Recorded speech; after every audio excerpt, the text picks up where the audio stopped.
So one of my YouTube subscribers has asked me to comment on soldering technique after watching some of my electronic videos where soldering is done.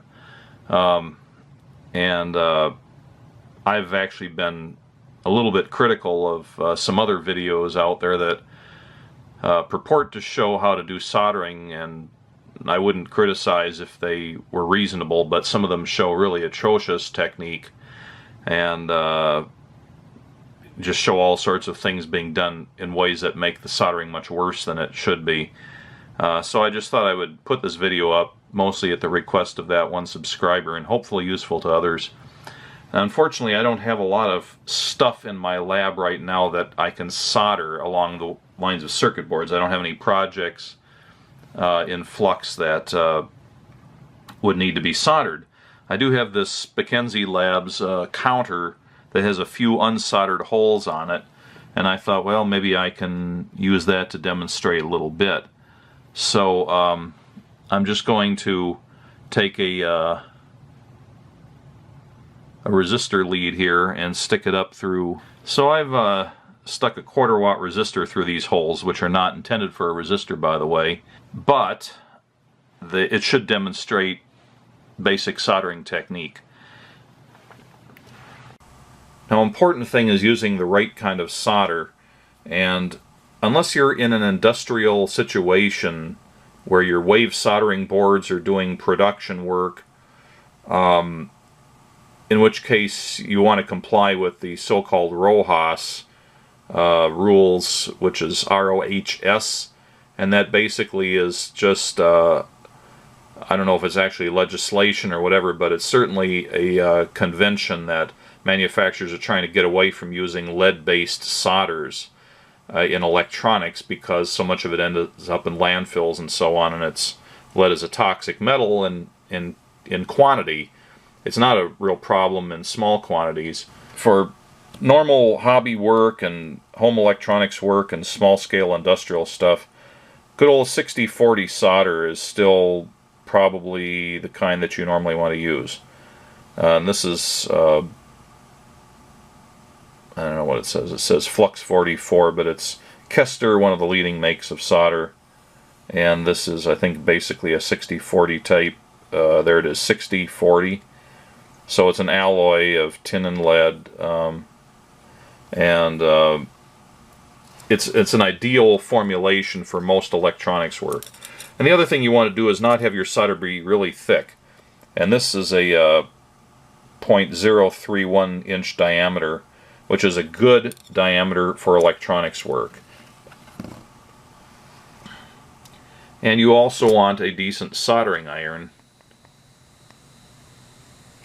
Now, this is a really nice professional soldering iron here, or a soldering station, but you don't need something this fancy. You just need a temperature regulated iron of any kind. If it's not temperature regulated, you don't want to use it for electronics. It'll probably get too hot and it'll cook the foils off your board or do damage to the components. You want something that's got temperature regulation of one kind or another. Some of them are done magnetically, some are done electronically. They all work. And then you want to make sure that the temperature regulation is set to an appropriate temperature for your tin lead solder. Now, I usually use 750 degrees, but you can look up the manufacturer's charts and see what the recommended temperature is. What you want to do is avoid the RoHS solder, any of the non-tin lead solders. And if you have a choice when you're selecting components, most components these days can be got with the plating on their wire leads, either RoHS or not RoHS. And you want to get the non-RoHS whenever possible. Tin lead will still work with RoHS. It's just a little more difficult. You probably have to have the iron on it for longer.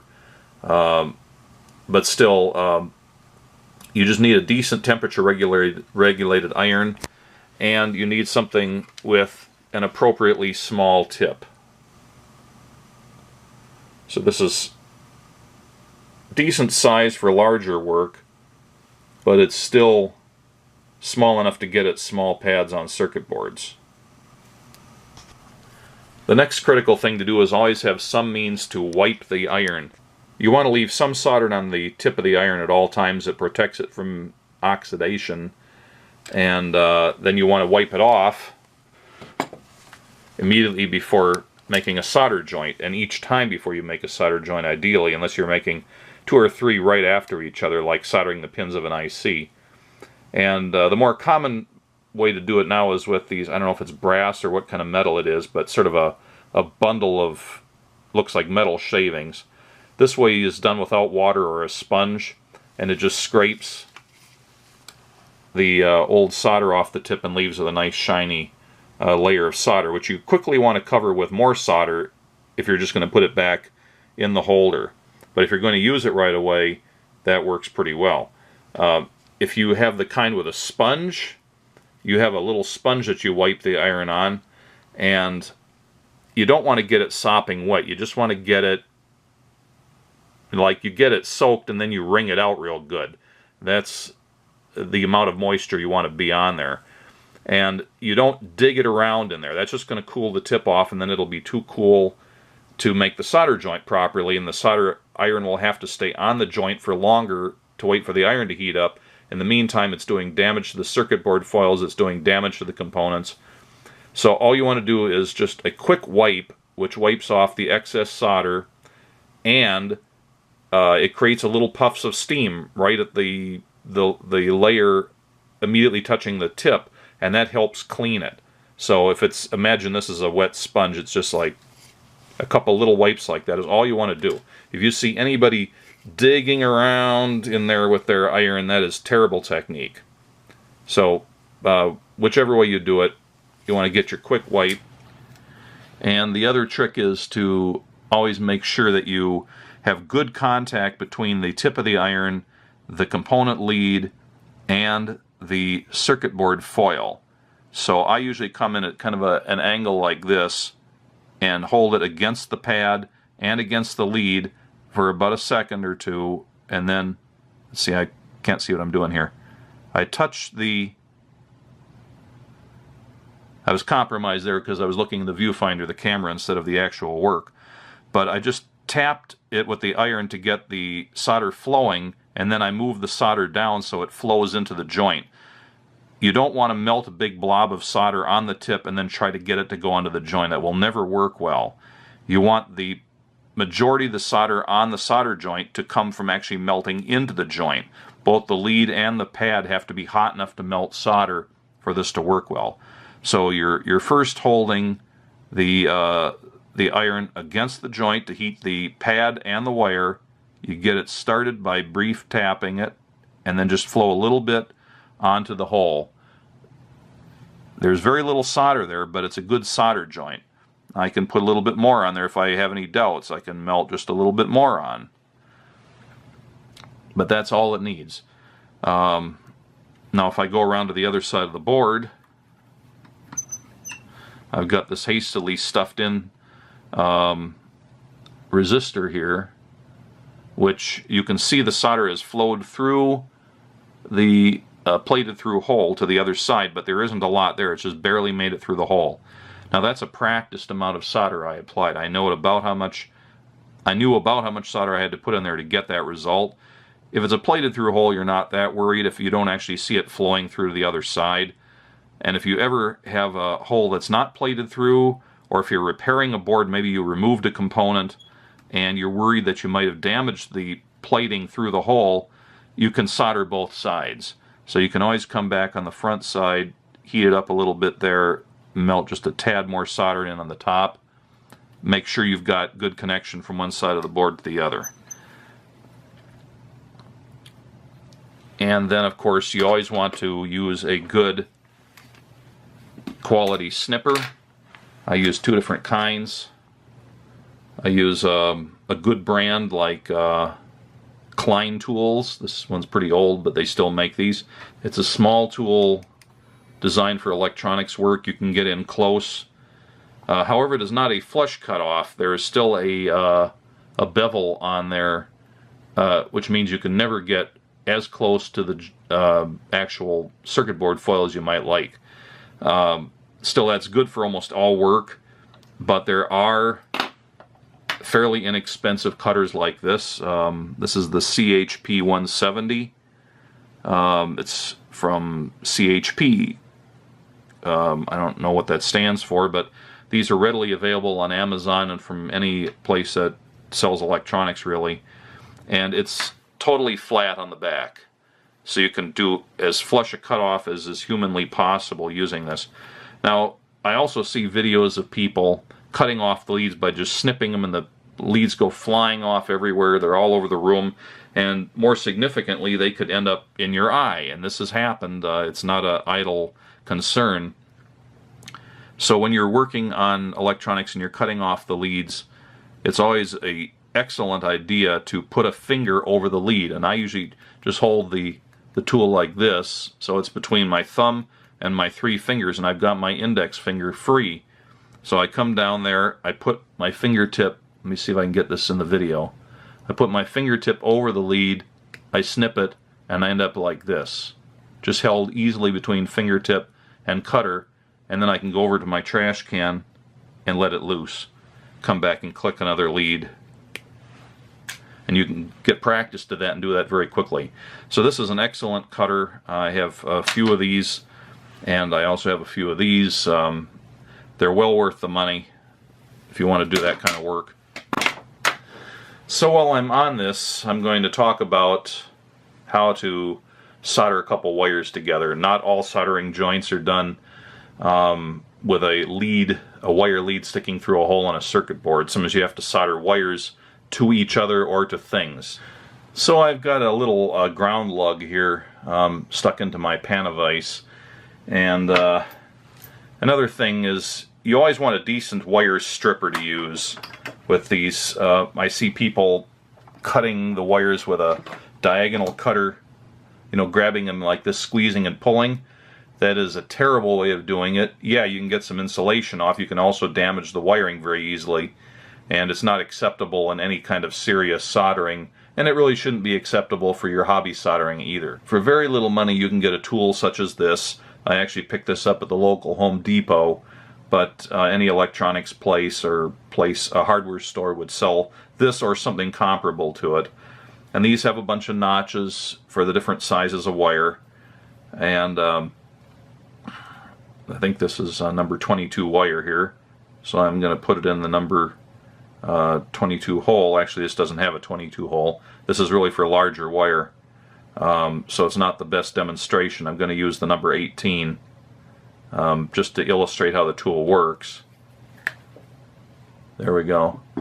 I had to pull it a little harder because it hadn't completely cut through the insulation due to the wrong size notch on the tool, but you still get the wire stripped. And if you want to spend a little more money, you can get one of these. These are really pretty nice. They used to cost a boatload of money, and the professional ones still do. But companies like GB, which they sold just about everywhere, hardware stores, I think that's where I bought this.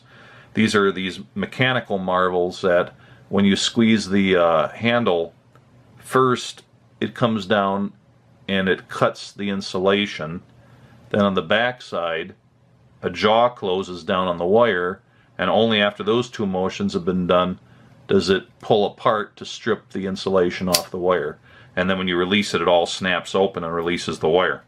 So to illustrate that, I got the wire in here. Let's see if I can get a good angle for this.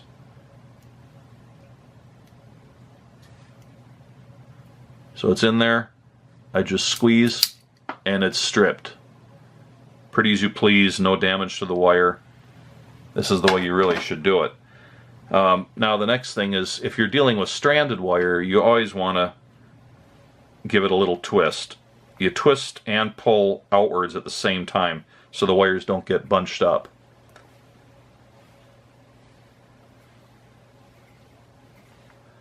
If you get really skilled at this, usually just one twist. I'm doing it multiple times, more for illustration than anything.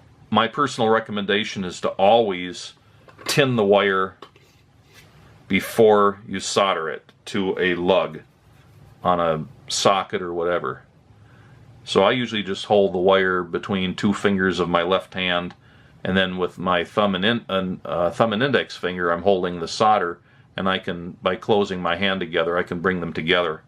So I just hold the iron on the wire and touch the solder to it to get it started, and then move the iron back and forth a couple of times. Make sure it's evenly heated, and you get a really nice flow of solder into the wires there, and it soaks into the strands, wicks in there very nicely. And you don't get excess solder doing this. I only put a very little bit of solder on there. It's really just enough to hold the strands together. And now I can manipulate it without them coming all apart. Whether I'm sticking it into a hole, and if I'm sticking it into a hole on a circuit board, this is a good way to do it. And actually, if you do this, sometimes you end up with a tiny blob of wire at the end of it. And if that's the case, I just put my cutter on there and take off just a little bit at the end. And now it's a precise thing. It's like the way you'd trim a piece of thread if you're going to thread a needle. You just clean up the end by cutting it off, and now you've got a nice clean end.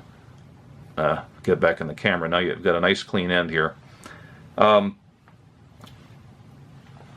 usual rule of thumb is that whenever you're sticking a wire into a circuit board hole, you just stick it in there, get the insulation down close to but not touching the hole in the circuit board, and then solder it from either end.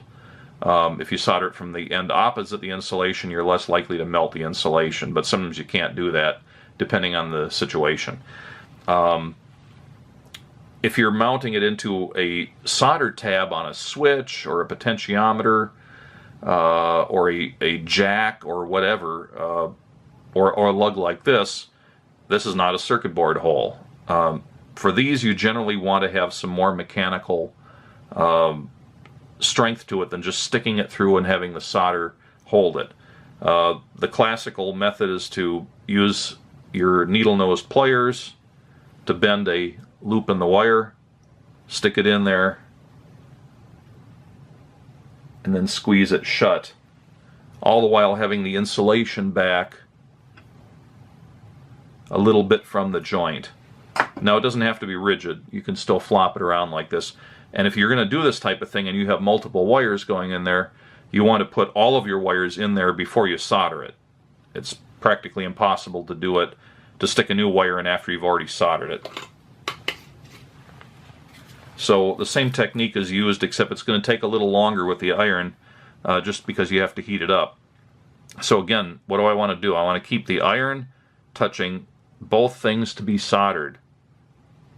So I get it up there as flat as I can against those two for a couple seconds, touch the solder to the tip, and then move the solder so it's flowing into the hot metal wire and lug. I'm no longer putting it onto the tip of the iron. That's just to preheat it. And then I let it flow in there. You don't want to overdo it. Just enough to fill the joint. Now, I left the hole open here. I could put another wire in, but ideally I would have put all my wires in, heated them all up together.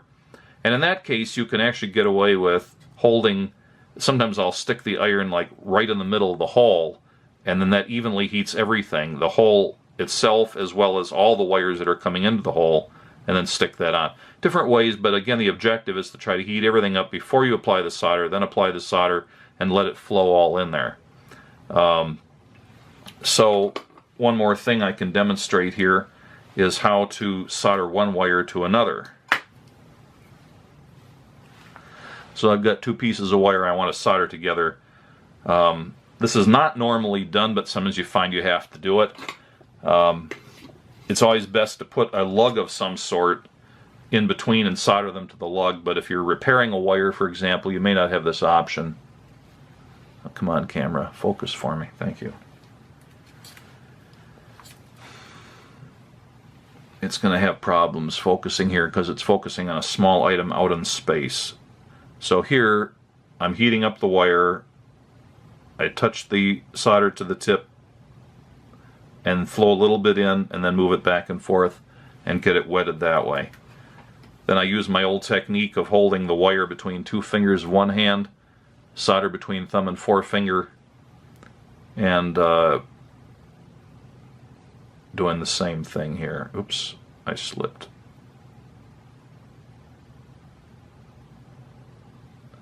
There. So I've got two nicely tinned leads. And now for joining them, there's not enough solder on either of those to flow together. So for this, I do tend to put a little bit of a reserve of solder on the end. and then hold the two wires together as parallel as I possibly can. Heat them up and move the iron back and forth. I kind of booger that up. I'm looking in the viewfinder and not at the actual work. Anyway, that's the general idea. I got a blob of solder on the back of there. You can kind of clean it up. So this is not the best example. In order to make sure that I got the camera in focus, I keep looking at the monitor and not what I'm doing, and so I got a less than optimal result.